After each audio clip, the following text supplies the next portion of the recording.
I was born in Chicago, raised in Michigan, went to the University of Michigan for all three of my degrees, studied speech, theater, all of that, communication and such.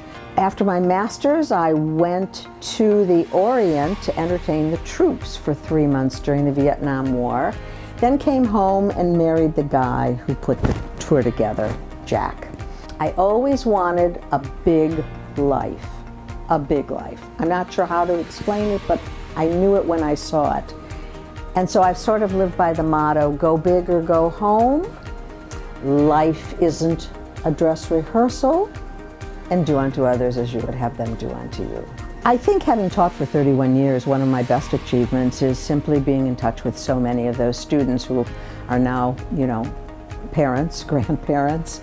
And that's definitely a highlight. That 3 months entertaining the troops during Vietnam was clearly a highlight. And also I was lucky to get in at the ground floor on my professions. I was a voiceover person, but I started when there was no 19-year-old doing it. I have been very lucky not to have a lot of obstacles, but I came of age during the women's movement and actually the civil rights movement. And even though there was a going forward at that time, there were still plenty of barriers, as there still are. My first exposure to the Urban League was through a student of mine whose name was Mamie Sells. Mamie was getting her master's with me at UC.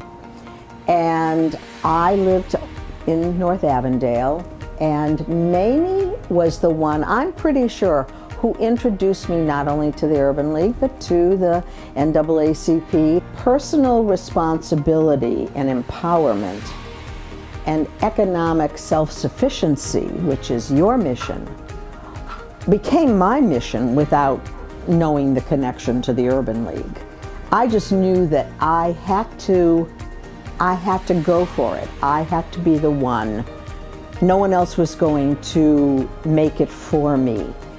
And it wasn't daunting.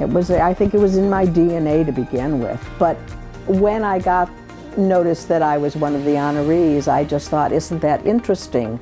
Because those are my two watchwords, whether I'd call it exactly empowerment and self-sufficiency or something else.